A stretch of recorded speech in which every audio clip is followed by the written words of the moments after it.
Welcome in this tutorial video on EEGpal. We are going to see the analysis modules. There is three of them. The peak or trace export has a triple function. It permits to automatically detect the position and the amplitude of peaks inside of EEG signal. It permits also to export as a text file or an Excel file the time course of the EEG signal or to average it in a specified time interval. The second model, statistics, will permit to perform statistics on tracks. And finally, the last one will permit to make frequency analysis on brainwave. Let's start with the peak export model. To open it, you need to import ERP file which have the same duration and the same sampling frequency in the data table. To execute process within this model, you need to know which are the sampling rate. Usually it's automatically transferred based on the first file in the data table, but if it's not the case, please specify it manually. Here we have a drop-down menu which permits to choose between the three functions that I have described before. Let's start with the peak detection. The first things will be to specify the time interval where is located your peak of interest. In this example, we're going to work on the N170 compound obtained when we subtract ERP from face observation versus ERP of car observation. You can perform this subtraction using the car tool in the tool EEG tracks file calculator, and I take my two files, specify the expression, done.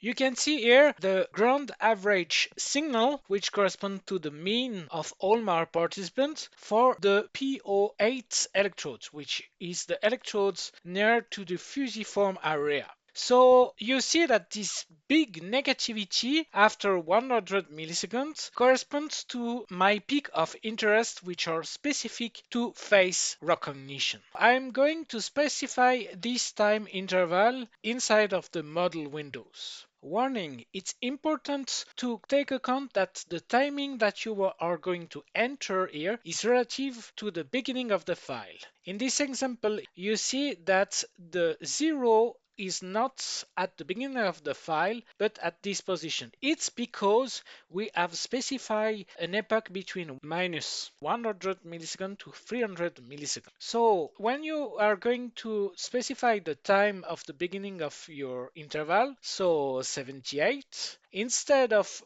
putting 78, you're going to put 178 to take account that the file start at minus 100 milliseconds. The alternative will be to work in time frame, which is a bit safer. For the start,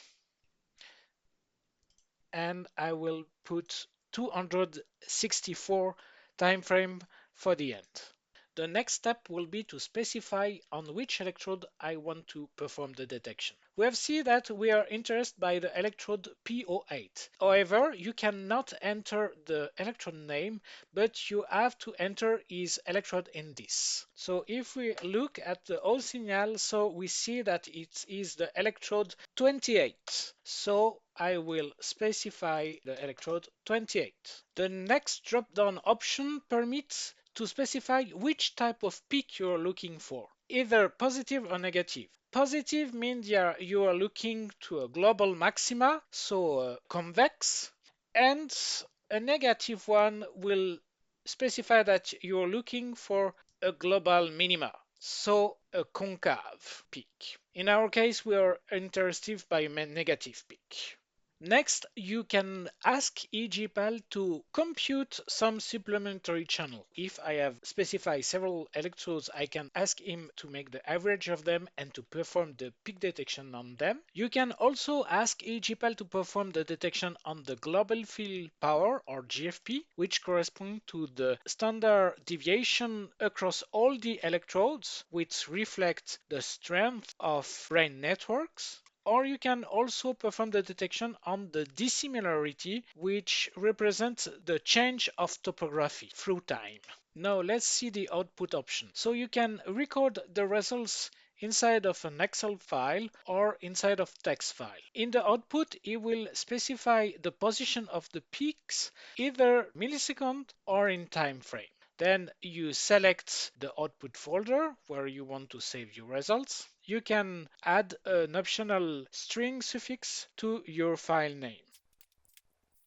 An important info to know is that EEGpal will always look at the present of a peak. It means that it will never consider the border of your time interval in the results. It is not a simple max or min calculation. Now, it is possible that it detects several peaks in your time interval. In this case, it will report only the one with the biggest amplitude value in the case of positive peak or the smallest value in the case of negative peak.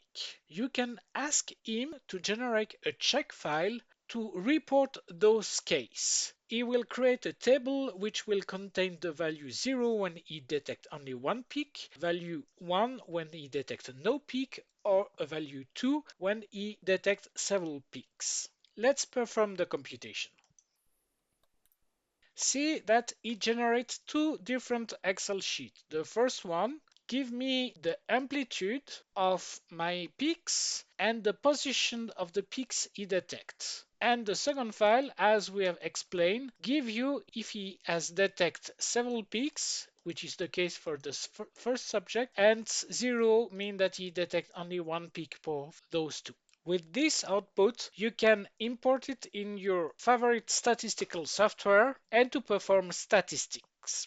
I will conclude about a warning. The peak analysis is challenging because the individual signal is dependent of the chosen reference, although it is common in literature. Also, it is a good idea to check the output by looking at the trace of individual participant because it could be noisy, which deceive the automatic detection.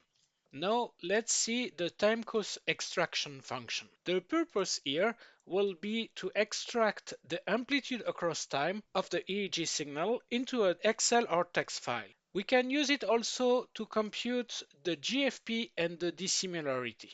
The parameters are the same as before, so you will specify the time interval which interests you, the electrodes of interest, and here I will add the GFP and the dissimilarity. And for the output, you have the choice between Excel, text, or EP. EP is a text file which is read by Cartool. Let's start with an Excel. See as output that it generate me 3 files for each of my input file. When I open it, it creates a column with the time position in time frame, the first electrode, then the value for the GFP and dissimilarity. If I choose the EP format as output, it created 1 file per input that I can open in Cartool. You have a last option if you want to save the data in 3D files. So instead to have 3 different files, it will record all the results in a single math file that you can open in MATLAB.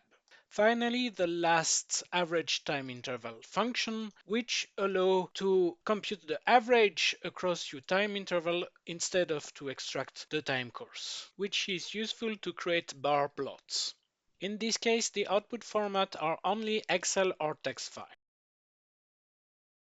As output, I got a single Excel sheet which contain in line H input file and in column the electrode of interest, the GFP, and the similarity. It concludes this video on the peak trace export. During the next video, we are going to see the statistic model.